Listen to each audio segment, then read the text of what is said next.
Hey everyone, thanks for tuning in to Arizona Dreams. For my subscribers, I appreciate you checking back. For you new viewers, become subscribers.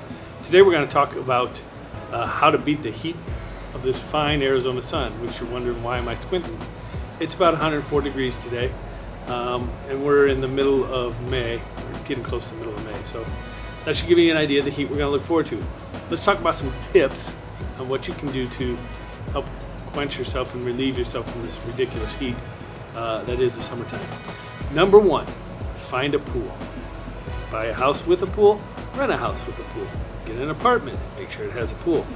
If you're not picking this up, make sure you have access to a pool. Your neighbor has a pool, start buddying up to your neighbor. Go to the community pools. Almost all the communities here have some kind of pool or splash pad or something. Get wet, do yourself a favor, it will pay off. Second, I think in one of the other videos we mentioned that the sun rises awful early. That also means that the heat gets kicking a lot sooner. You can do one of two things. You can go shopping and do all your errands, you're running around, mowing the lawn, all that fun stuff. Any of your errands, your work that requires you to be out and running around. You can do it early or you can do it late in the evening. But I will tell you that one of the benefits of having an early sunset is it's hot. And if it were as late of a sunset in the summer as it is back east, you'd be looking at probably 120 well past midnight. And that's if it was 120 during the day. So whatever the temperature is, it takes for a long time to cool down. So your best bet, do them early. Go out and get all you running around and try to make one trip and find places that are air conditioned for those errands. Next one that I'm going to tell you about is do yourself a favor. Sun damage is no joke here. Skin cancer is one of the highest killers. I think it's the leading killer in cancers. So find yourself a hat. It could be a hat like this. Gives yourself a nice little bit of shade. Keeps you out of the sun. Get yourself some sunglasses. Eyes can get damaged too from the sun. Find yourself some sunscreen. Replenish this often. This happens to be SPF 50, and we just had a news report the other day that said use SPF 50, use it a lot. But your best bet, cover up. Get light colored clothes. Whites, yellows, this bright obnoxious orange pink that I have on. Wear a hat. Just make sure that it's covering you up. And let's talk about the cars. We're going to talk about this and then I'm going to show you some cars, windshields. I think they said when it was 100, it could quickly get to 150 degrees inside the car. It's hot. To mitigate that heat, you can crack the windows, but it's not enough. We mentioned windshield screens. This is one example of a windshield screen. They come in all shapes. Some of them have little folds and they look like circles, but basically the idea is that you want to get it up underneath the windshield and you're trying to keep this shaded. It does do some good. Black steering wheel, hot. Leather, extremely hot. You can do some things like change the color, but a better option is to put a cloth wrap on the steering wheel. Find parking garages. Parking garages are a godsend here, and they're pretty common around here. They also sell fans. They actually sell solar-powered fans to help try to cool the cars. The key is you want to do everything you can to try to mitigate the heat inside the car. That can burn skin. Center consoles that are the leather and plastic does heat up too. I've done it myself. I put my hand on it and pulled back because it was hot.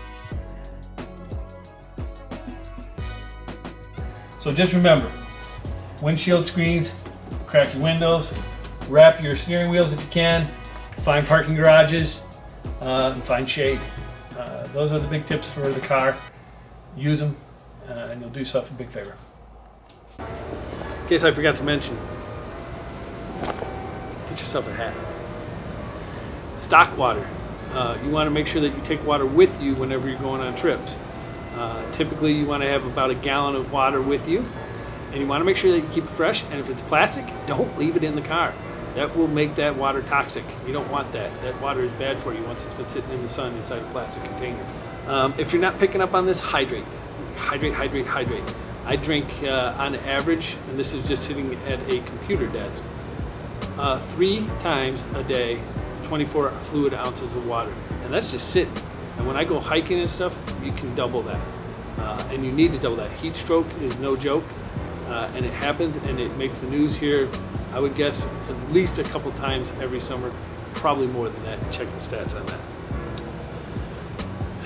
All right, so we've talked about how you can kind of deal with it here. Another option is to get out of here. A lot of people, and we do this very often, we go away. Flagstaff, Payson, Sedona, anywhere along the rim, great places to go. Holbrook, you know. Go to California, go out to San Diego, go to LA. They're a little longer trips. They're not a day trip, but you can go away for the weekend. Do what you got to do. Don't be afraid to make a road trip. We do it, like I said, pretty regularly. And, you know, plan on spending an hour and a half, 2 hours in the car to get to that nice, cool spot, and you'll enjoy it, and you'll be happy. You'll thank me for it. If worse comes to worse, you're not feeling up to it, you're sick, whatever, you don't want to get out, and you don't want to go to a pool, and you don't want to go someplace, go inside. Make sure your air conditioners work. I can't stress this enough. Have your air conditioners checked in the wintertime, because in the summertime, everybody's is breaking, and you're going to wait, and you could find yourself in some serious trouble if you don't have a working AC. Your house will heat up quickly. Did I mention sunscreen as I'm roasting myself in the sun? Wear sunscreen.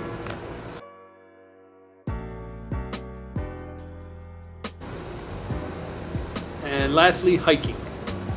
When it's this hot, don't do it. If you've got to do it, take a ton of water with you. You got to be safe. There are consistently stories on the news, I'd say at least 2 a month, where somebody's had to been rescued off of one of the mountains because they were hiking. They get disoriented because of the heat, or they had heat stroke, or whatever. For whatever reason, they had to be rescued, and sometimes they have to call in the air, and that's not cheap. And you will be surprised what your insurance won't cover for that. So do yourself a favor.